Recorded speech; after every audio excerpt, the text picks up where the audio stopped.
Bonjour Anne et bonjour à vous tous, notre chère communauté Be-Evolution. Comment tu vas Anne? Ça va? Bonjour Martine, bonjour à vous qui nous suivez en direct ou en replay. Ravie de te retrouver Anne pour un thème ô combien impactant. Impactant que ce soit dans nos vies personnelles ou dans nos vies professionnelles. Ce thème qui est le thème du mois, rompre avec l'ennui. C'est donc le thème développé par nos experts Be-Evolution et je suis ravie de venir proposer un outil avec toi, Anne, parce que tu vas te prêter au jeu. Je vais te poser plein de petites questions et on va pouvoir s'amuser, mais surtout on va pouvoir présenter à notre communauté, parce que c'est l'ADN de Be-Evolution, un outil facile à mettre en place et quelque chose de très simple. Alors, avant de commencer, parce que tout le monde ne nous connaît pas encore, hein, ça va arriver, c'est sûr, mais peut-être commencer à nous présenter. Vas-y, je te laisse te présenter. Anne, qu'est-ce que tu fais? Qui es-tu? Pourquoi avons-nous cette chance et cet honneur de te compter parmi les experts de Be-Evolution? Alors, je m'appelle Anne Barak-Ségère, je suis facilitatrice professionnelle et personnelle et j'ai eu la chance de rentrer dans l'aventure Be-Evolution grâce à la créatrice Delphine et avec le but d'apporter des outils simples, faciles pour apprendre à grandir, à évoluer tous ensemble parce que l'évolution, c'est un chemin et on grimpe une petite marche tous les jours. Alors, il y en a des plus grandes ou des plus petites, mais en tout cas, ça se fait à travers d'outils de compréhension et de rentrer à l'intérieur de soi. Et toi, Martine? Alors, moi, je suis Martine Aptan, je suis coach formatrice en développement personnel. Je dis souvent que, en fait, je fais du mentoring en épanouissement personnel et professionnel. Voilà, c'est plus ça, parce que voilà, c'est pas juste de l'accompagnement, c'est vraiment issu de mon expérience personnelle et de tout ce que j'ai pu vivre. Bien sûr, je me suis formée aux outils du coaching, hein. Initialement, je viens du monde des études de marché, du monde du consulting, j'ai managé beaucoup de monde, des équipes entières. Et en fait, j'ai réalisé que j'étais arrivée à peu près à presque 50 ans.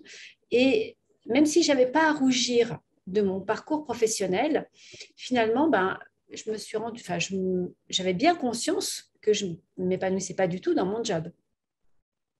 Du coup, ben, j'avais l'impression que, comment te dire, je disais toujours, c'est quand même ballot de passer 10 à 12 heures par jour dans un endroit où on fait, voilà. Donc, tu me dis que tu t'ennuyais, en fait, c'est ça? Eh ben, c'est un peu ça. C'est un peu ça. On va dire qu'après 25 ans exclusivement dédiés au marketing, eh ben, 50 ans, comme quoi tout est possible, à n'importe quel âge, là, j'ai décidé de rompre avec cet univers. Alors, c'était ma zone de confort, hein. Elle est ennuyeuse, ok, mais en attendant, je la connaissais par cœur. Et du coup, c'est là où j'ai décidé de me former au coaching, donc au coaching individuel, au coaching d'entreprise, bien évidemment, aussi au coaching de couple, parce que le couple et l'entreprise, ça marche bien ensemble. Voilà pour ce qui est de mon petit parcours. C'est intéressant de voir le lien que tu nous fais entre l'ennui et le manque d'épanouissement, Mm. parce que précisément l'un est la conséquence de l'autre. Et Ouais. nous voilà au cœur du sujet d'aujourd'hui, rompre avec l'ennui dans notre milieu professionnel. On démarre? Allez, on démarre. Alors, effectivement, si s'ennuyer et le manque d'épanouissement sont liés, ce qui est intéressant, c'est aussi de se demander finalement pourquoi est-ce qu'on n'est pas satisfait ou de quoi est-ce qu'on n'est pas satisfait. Sauf que, encore une fois, je reviens à mon expérience pour répondre à ces questions. Moi, je pense que la toute première question à se poser, c'est qu'est-ce qui n'est pas satisfait finalement? Et du coup, j'aimerais à travers ce thème du mois rompre avec l'ennui que Delphine nous a proposé dans Be Evolution et qu'on vous propose à vous, chère communauté, j'aimerais qu'on puisse aborder un thème central du développement personnel qui est la notion de besoin. Parce que quand je dis que c'est fondamental, c'est fondamental. Alors, si je te suis bien, s'intéresser à ses besoins, c'est peut-être une piste pour rompre avec l'ennui. C'est Exactement. bien ça? Exactement. Toutes les études en neurosciences démontrent que plus on va répondre à nos besoins et plus nos sources de satisfaction vont se développer. Enfin, on pourrait aussi dire que plus nos sources de satisfaction se développent et plus nos besoins sont satisfaits et plus nous développons en nous un sentiment de plénitude. C'est ça, l'histoire. Donc, la plénitude, c'est ce qui est l'opposé de l'ennui. Lui qui nous renvoie à un sentiment de vide, en fait. Oui, madame, c'est exactement ça. C'est une des pistes que je te propose d'explorer aujourd'hui avec moi et qu'on va proposer d'explorer à notre communauté. C'est commencer à se poser la question de ses besoins. Et du coup, avant de répondre à cette question, et avant de te poser cette question à toi, Anne, je vais vous inviter à tous, vous qui nous regardez en direct ou en replay, à vous poser cette question. Quelle définition donnez-vous à la notion de besoin? Je vous laisse un petit peu réfléchir. Quelle définition donnez-vous à la notion de besoin? Anne, si je te pose cette question à toi, qu'est-ce que tu me dis?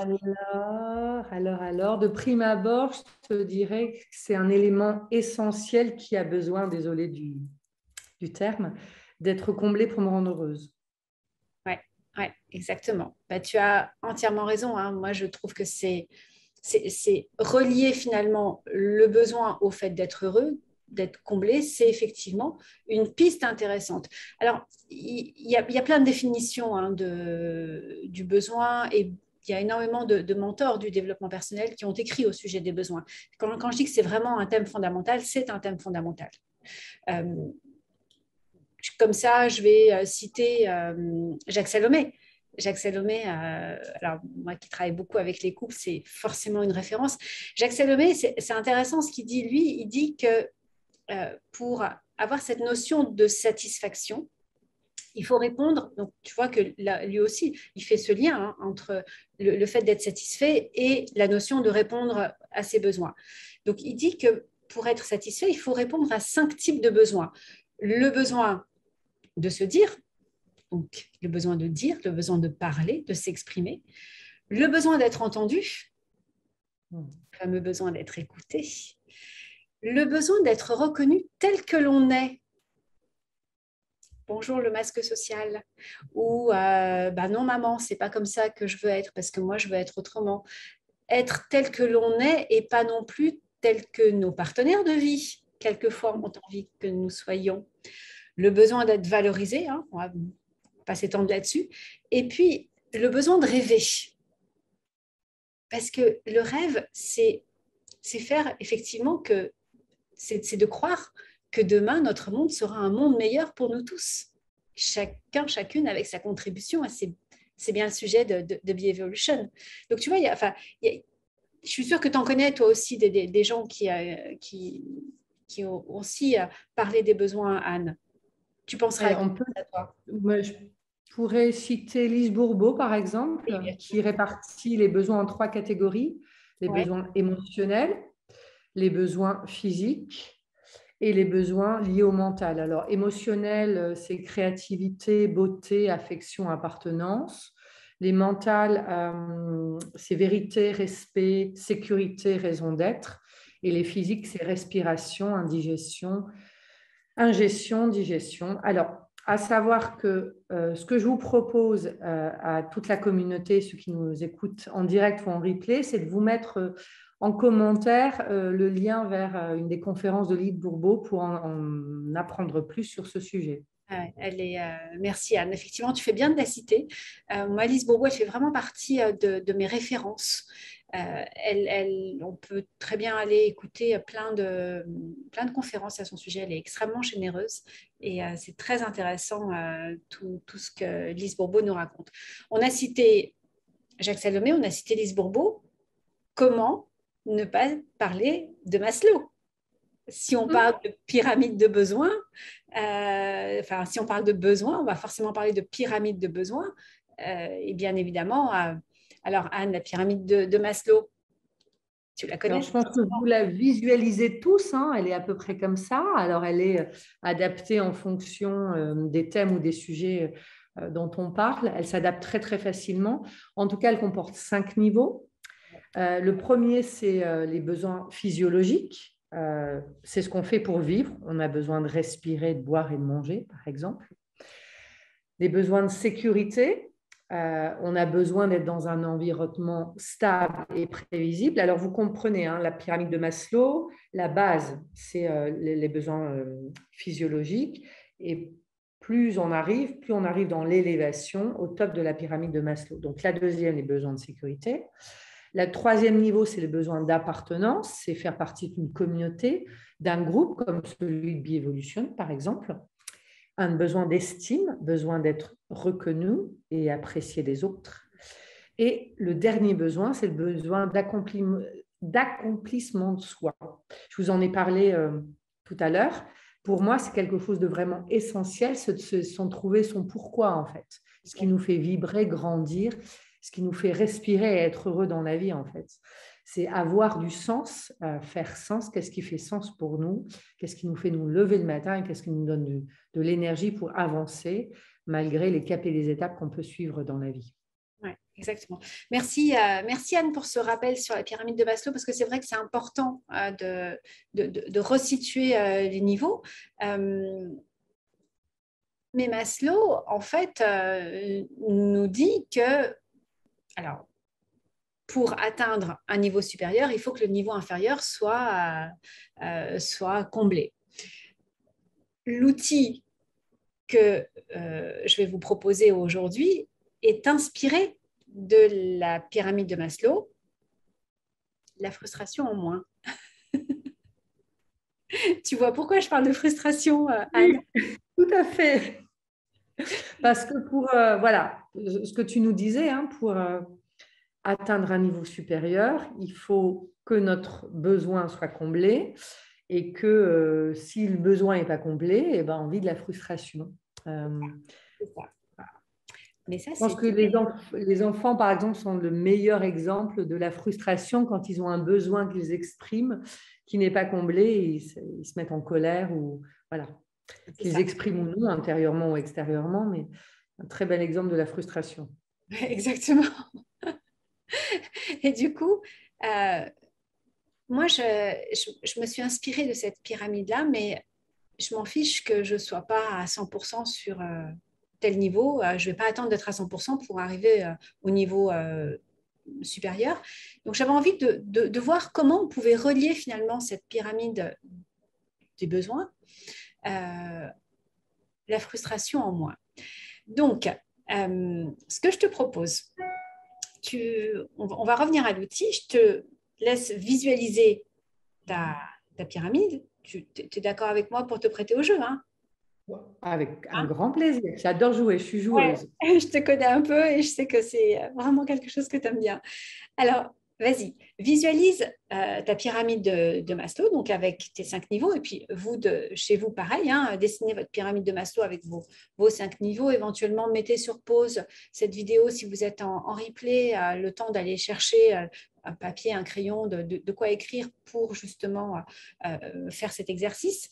Alors, Anne, concentre-toi sur ta pyramide. Regarde ta pyramide et pour chaque niveau, tu vas réfléchir à la question suivante. Tu ne vas pas me répondre tout de suite, mais juste, je te donne la question et tu y réfléchis. À quel point estimes-tu que ton besoin sur chacun des niveaux de la pyramide, on va commencer par le premier niveau, hein, celui des besoins physiologiques par exemple, à quel point tu estimes en pourcentage que ton niveau de besoin est comblé? Donc, est-ce que selon toi, ce besoin est comblé à 30, 40, 60, 80%? Je ne sais pas. Et tu prends comme ça chacun des niveaux. Donc, ce premier niveau, pour toi, il est comblé à combien? Je dirais 70%. OK. Et du coup, si tu continues sur chacun des niveaux, ça donnerait quoi? Alors, si on parle de la sécurité, je dirais 70. Ouais. Appartenance, plutôt 60. OK. Euh, Quand je parle d'estime, je sais que c'est quelque chose que j'ai besoin de travailler, c'est quelque chose qui est important pour moi et je ne cesse pas de travailler dessus. Je dirais 60. D'accord. Et l'accomplissement, je dirais que je suis la chrysalide qui est en train de devenir papillon et je dirais, allez, 70%. 70%. OK, super. Alors, j'espère que vous, de votre côté, vous avez fait le même exercice. Hein. Donc, on évalue en pourcentage chacun des niveaux. Maintenant, on va un peu plus loin. Je vais t'inviter, Anne, à t'intéresser à la partie manquante de chaque palier. OK? OK. On va prendre, par exemple, le troisième niveau.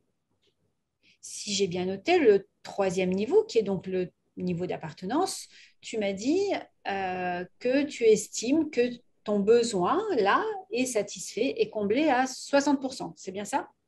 C'est bien ça. OK.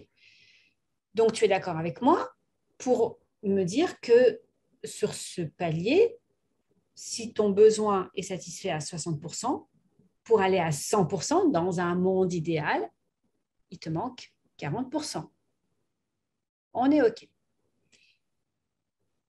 Que te manquerait-il? Que te manque-t-il pour passer finalement de moins 40 à moins 30? Dit autrement, de quoi est-ce que tu aurais besoin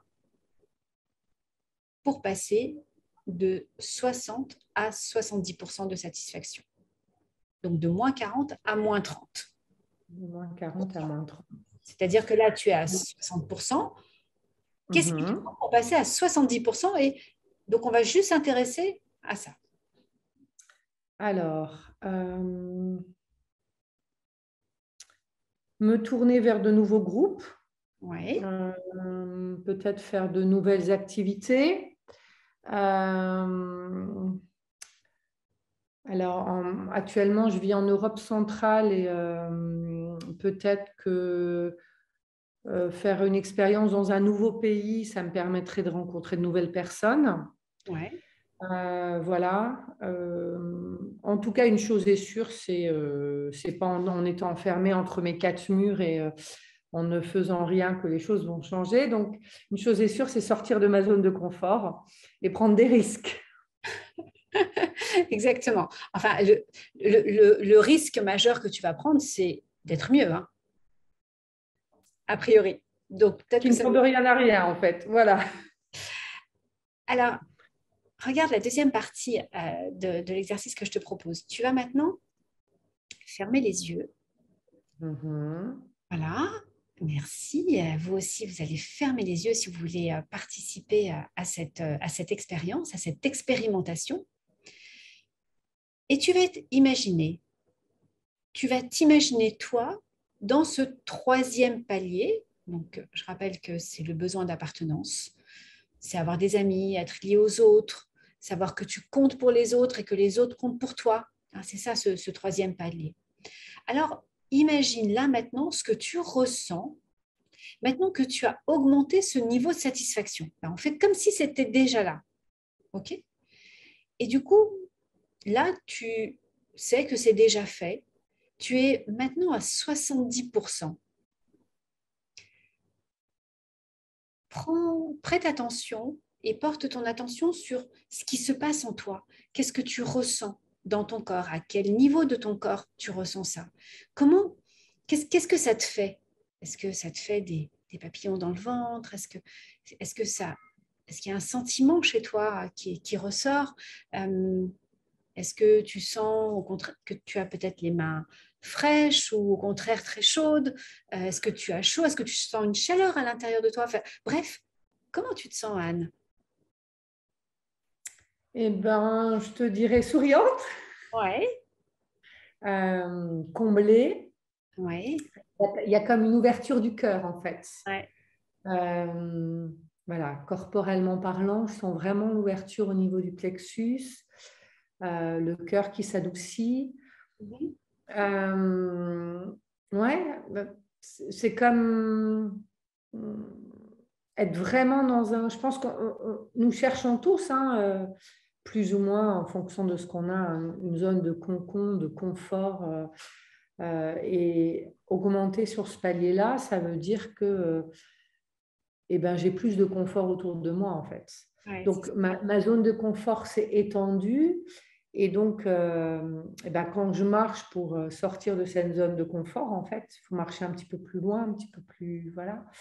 Mais voilà, vraiment, je me sens plus confortable, je me sens rassurée dans mon élément. On dirait plutôt un poisson dans l'eau, en fait.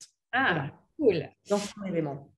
Merci, merci beaucoup, Anne, de ce partage. Alors, la bonne nouvelle, c'est que, et c'est là que cet outil est intéressant, ce que tu as imaginé, ce que tu as ressenti, ce dont tu as besoin, en réalité, parce que c'est ça, Hum. eh bien, tu vas pouvoir maintenant le mettre en place. C'est Walt Disney qui disait, si tu peux le rêver, tu peux le faire. Moi, j'adore cette phrase. Et qu'est-ce que nous dit la mécanique quantique? Eh ben, elle nous apprend aussi que la pensée est créatrice. Hum. On parle C'est très beaucoup vrai. de la pensée positive. Pourquoi est-ce qu'on en parle? Parce que justement, si on voulait paraphraser un peu Walt Disney, on pourrait dire, si tu peux l'imaginer, tu peux imaginer quelque chose, alors tu peux le créer. Voici donc la partie de passage à l'action de cet outil, donc ce qui va te permettre de passer à l'action. Ce besoin que tu viens d'identifier, d'accord? Ce besoin, Anne, qui te permet de passer de 60 à 70% de satisfaction.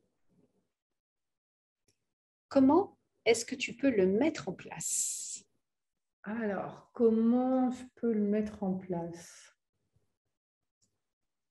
Alors, c'est une bonne question. Voilà. Et pendant que tu réfléchis, on va inviter aussi notre communauté à réfléchir. Justement, comment est-ce que vous, là, de votre côté, comment vous pouvez mettre en place ce dont vous avez besoin? Cherchez pas des choses compliquées. Voilà. Dans l'absolu, comme ça, comment vous pourriez le mettre en place? Alors, Alors, il y a plusieurs idées qui me viennent à l'esprit. Alors, je suis en train de travailler sur un projet qui me tient vraiment à cœur, qui s'appelle brightlife.style. Voilà, et c'est un projet dans lequel je partage mes valeurs et je me dis que si je développe la communauté sur ce projet, eh ben, je serai entourée de gens avec qui je partage les mêmes valeurs. Voilà. Après, qu'est-ce que je pourrais envisager? Ben, j'aime beaucoup. Je pars du principe que la vie, c'est un échange et un partage et j'aime beaucoup aider. Par contre, je me perds souvent dans l'aide. Euh, j'ai une tendance prononcée à faire passer les autres avant moi. Voilà. Et donc, eh ben, je me noie souvent dans les demandes et je m'oublie moi. Donc c'est aussi un.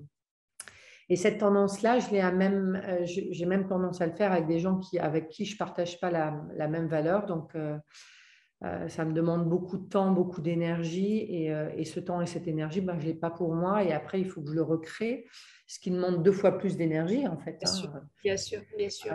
C'est l'effet cumulé, en fait. Je me rappelais d'un diététicien qui me disait une journée de différence et 3 jours de perdu, en fait. Et c'est vrai pour tout, en fait.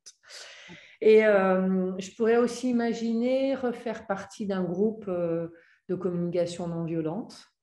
Voilà. Toi, tu fais, tu es formé, toi, à la communication non Ouais, violente. ouais, ouais. C'est Chouette. vraiment quelque chose Ouais. qui, À l'occasion, on en parlera. ouais, avec un grand plaisir. Mais c'est voilà, c'est tous des mécanismes en tout cas qui demandent, bah, comme pour tout, hein, c'est l'effet cumulé, c'est petit pas par petit pas, habitude par habitude. Voilà, comme tu disais tout à l'heure sur les pensées positives, sur tout le bien qu'on peut se faire en fait. C'est du training, j'allais dire, c'est de l'entraînement. Voilà. Exactement. Mais maintenant que tu me dis ça, je pourrais passer des heures à parler de ça. Il y a plein de trucs qui fusent dans ma tête, en fait. Ce que j'ai fait, c'est clair que je te sens pleine d'énergie, d'impatience. Du coup, j'ai pris des petites notes quand même.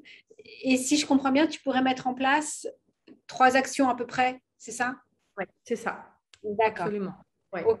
Donc, 3 actions pour justement répondre à tes besoins de ce niveau-là de la pyramide. On peut le penser, on peut le réaliser. On va mettre en pratique. Je vais t'inviter à prendre ton agenda, ma chère Anne. Alors, Anne, tu as donc défini tes 3 actions. Je vais te demander maintenant, puisque tu as, dans les 3 actions que tu as définies, tu as choisi la plus facile à mettre en place et sur laquelle tu peux t'engager dès maintenant. Je vais te demander sur ton agenda de poser 2 dates. Dans les 2 dates dont on parle, pardon, on parle souvent de la date, finalement, de la deadline.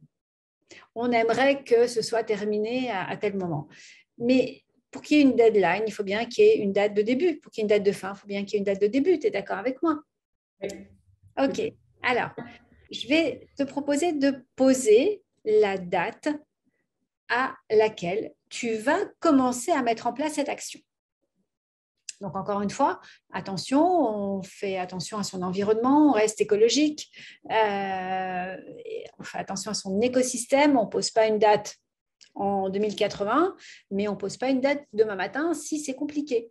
Donc, voilà, on essaye de choisir quelque chose qui soit correct, qui soit juste pour nous. Et encore une fois, qui ait du sens, qui fasse sens. Ouais. Donc, la date à laquelle tu vas commencer à mettre en place cette action. Et puis la deuxième date, la date à laquelle cette action sera installée dans ton quotidien. C'est-à-dire que tu décides qu'à telle date, cette action-là, elle sera installée dans ton quotidien. C'est-à-dire qu'on pourra faire check. Ça, c'est fait, on pourra passer à autre chose. Juste, on parle d'action, pas de résultat. Je rappelle que le résultat ne nous appartient pas. Nous, notre job à nous, c'est de faire tout ce qui est en notre pouvoir, tout ce que l'on peut faire et du mieux qu'on peut le faire. Après, ce qui se passe réellement, ça se joue un peu ailleurs. Donc, quand on dit que le résultat ne nous appartient pas, déjà, ça calme un peu, ça détend. Et ça nous permet de passer à l'action. C'est beaucoup plus facile. C'est bon pour toi, Anne? Tu as mis tes 2 dates? J'ai mis mes 2 dates, voilà, pleine d'énergie et prête à passer à l'action. Génial. Vous, de votre côté, je pense que vous avez fait la même chose. Eh bien, j'ai une bonne nouvelle pour vous tous, pour toi, Anne, et pour notre communauté. Vous venez de répondre à un de vos besoins. Super. Ah, tu vois, hein? Tu vois comme c'est bien?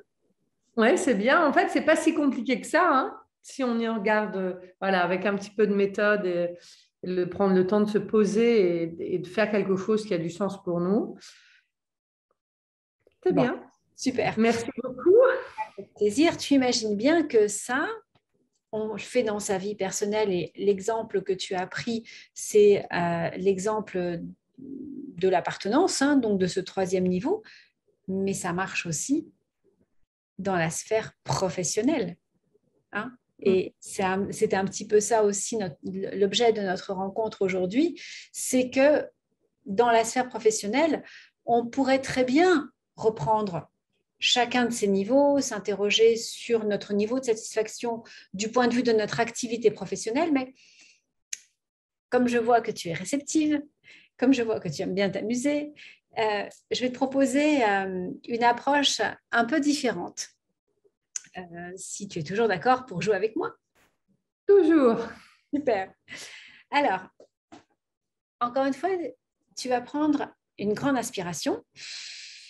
À nouveau, je vais t'inviter à fermer les yeux et à penser à ton activité professionnelle actuellement. Et vous, de votre côté, faites la même chose. Prenez une bonne inspiration, fermez les yeux. Pensez à votre activité professionnelle. Concentrez-vous sur l'aspect général, global de votre vie professionnelle. Voilà. Maintenant, sur une échelle de 1 à 10, où 1 signifie que vous n'êtes pas du tout satisfait et 10 que vous êtes au top du top de la satisfaction, à quelle note est-ce que vous vous situez en ce qui concerne la satisfaction de votre sphère professionnelle? Donc, je te pose la question, Anne, sur une échelle de 1 à 10, où 1 signifie que tu n'es pas du tout satisfaite, que 10, tu es au top du top de la satisfaction, tu exploses des compteurs. À quelle note est-ce que tu te situes en ce qui concerne la satisfaction de ta sphère professionnelle? Encore une fois, on va garder cette note-là pour toi. On va respecter ton intimité, sauf si tu as vraiment envie de la partager avec nous. Je la garderai bien pour moi. Tu la gardes pour toi. OK. Ouais, je la garde pour Alors, moi. tu as cette note, une note sur 10. OK. Je pense que tu imagines ce que je vais te demander. Oui. Là, il y a déjà plein d'idées qui fusent dans ma tête. C'est ça. Alors, C'est terrible. Ah bah tu vois que c'est cool. Alors, je vais te demander ce que tu pourrais mettre en place pour augmenter ton niveau de satisfaction de 1 point. Juste un petit point. Donc, si tu étais, par exemple, à 6, à 7, comment tu passes à 8? Pour vous, si vous êtes à 8, comment vous passez à 9? Si vous êtes à 4, comment vous passez à 5? Il ne s'agit pas de passer de l'erreur à la vérité, encore une fois, mais juste d'augmenter un petit point. Donc, Anne, qu'est-ce que tu peux mettre en place pour augmenter d'un petit point? Il y a tellement de choses. Mais par quoi commencer? T'imagines pas, pour moi, cet exercice, il est challengeant parce que je suis impatiente et j'ai envie de me sauter pour, voilà, de mettre tout en place. Mais juste en choisir qu'un, c'est un petit peu compliqué pour moi parce que ça veut dire choisir, et choisir, c'est renoncer ou hiérarchiser, ou voilà. Et ça, c'est pas évident, voilà. Pour quelqu'un d'impatient comme moi, voilà, comme je te le répète, mais c'est pas évident en fait, c'est pas naturel. Alors, on va parler du choix au prochain thème. Hein. Ce sera le prochain thème du mois, du moins le thème du mois prochain, on va dire dans le bon sens. Mais avant d'aller justement sur ce thème-là, et j'aurais vraiment plaisir à ce qu'à nouveau on échange sur ce thème du choix avec toi, où il y aura d'autres experts qui vont venir aussi s'exprimer là-dessus. Et avant de conclure, j'aimerais juste rappeler comment est-ce que finalement on arrive à rompre avec l'ennui. En conclusion, qu'est-ce que tu dirais, toi, Anne, finalement? Se connecter à ses besoins. Ouais. Voilà. De voir à quel niveau ils sont fulfilled, c'est-à-dire remplis. C'est ça. Et par une stratégie de petit pas par petit pas, comment je les fais, voilà, après leur avoir mis une note, comment je les fais grandir, mais graduellement, étape par étape. Voilà. En passant de l'autre côté. Hein. C'est ça l'idée. C'est ça qui est super important. C'est cette stratégie de petits pas, on va la mettre en place dès lors qu'on aura identifié le manque identifier le vide. Mm. Et là, on boucle avec ce qu'on disait au tout début, hein, Anne. Qu'est-ce qui fait qu'on s'ennuie? C'est qu'on ressent un vide. On n'est pas comblé. On s'ennuie parce que, voilà, on n'est pas satisfait. Donc, on va aller justement s'intéresser à cette partie-là qui nous manque. Et c'est sur cette partie-là qu'on va porter notre attention et c'est sur cette partie-là qu'on va poser des actions. Du coup, ça nous semble beaucoup plus facile. Tu nous donnes des nouvelles, Anne, sur comment tu avances, et puis on va peut-être inviter aussi notre communauté à faire la même chose. Avec un grand plaisir. Surtout, tenez-nous au courant. Et puis, si vous avez des questions, besoin d'éclaircissement, besoin d'informations supplémentaires, ou s'il y a des choses qui n'ont pas été claires pour vous, laissez-nous des commentaires. On se fera un plaisir d'y répondre. Avec grand plaisir, effectivement. Merci beaucoup, Anne, de t'être prêtée au jeu. Merci, Martine, de m'avoir fait jouer et m'avoir fait grandir. Merci pour tes conseils. Avec grand plaisir, et on se retrouve dans la joie pour continuer à évoluer ensemble, et puis pour que d'ici notre prochaine rencontre, chacune à notre niveau, eh bien, nous prenions l'engagement de prendre soin de notre évolution. C'est surtout ça le principal. Merci beaucoup, Anne. Merci à vous tous. À très bientôt. Merci à tous. À bientôt. Bye.